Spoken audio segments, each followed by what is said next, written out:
সমাজে একদল মুসলমান বেরিয়েছে, তারা ইমামে হাসান হোসাইনের পক্ষে আলোচনা করে না, এজিদকে বাঁচাবার জন্য আলোচনা করে।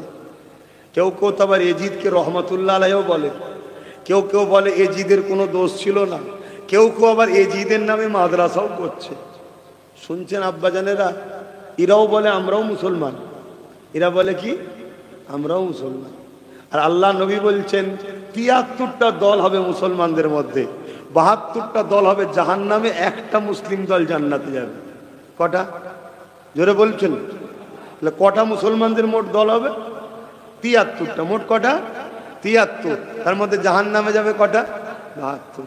৭২ দলেই নামাজ থাকবে, ৭২ দলেই দাড়ি টুপি থাকবে, কোরআনের শিক্ষা, হাদিসের শিক্ষা, মসজিদ, মাদ্রাসা, রোজা, হজ, যাকাত, দান, খায়রাত সব থাকবে, তারপরেও জাহান্নামে যাবে। সাহাবারা জিজ্ঞেস করলেন, হুজুর তাহলে কারণ কি?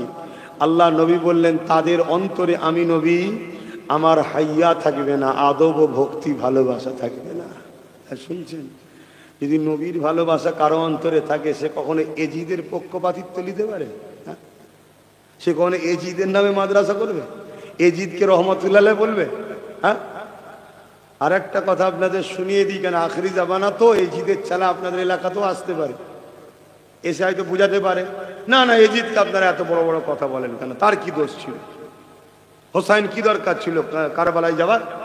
শুনছেন না শোনেন না? আপনাদেরকে গোমরা করতে পারে। এক জাররা পরিমাণ নামাজ কাজা হলে কাবিরা গুনাহ হয়, আর ইমাম হোসাইনের সাথে বিয়াদবি হলে বেঈমান কাফের হয়।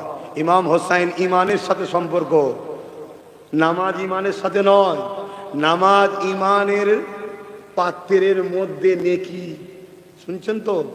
আর ইমানের পাত্রটার সঙ্গে ইমাম হোসাইনের সম্পর্ক আছে, খুব সাবধান হন, ইমান ঠিক করেন।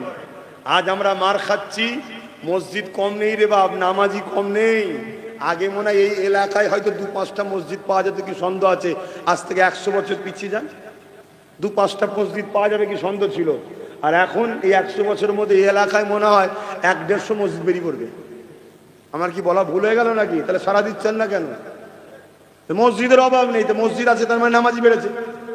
হ্যাঁ, কিন্তু মসজিদ করে কি করবেন? কারবালায় তো এজিদরাও নামাজ পড়েছিল, পড়ে না? তারাও তো তাবু দিয়েছিল, তারাও তো আজানে বলেছিল আশহাদু আন্না মুহাম্মাদার রাসূলুল্লাহ, তারাও বলেছিল। আর আমাদেরও মসজিদ এখন আশহাদু আন্না মুহাম্মাদার রাসূলুল্লাহ হচ্ছে। বুঝতে হবে জিনিসগুলো, শরিয়াতকে, শুধু হই হই করলে হবে না।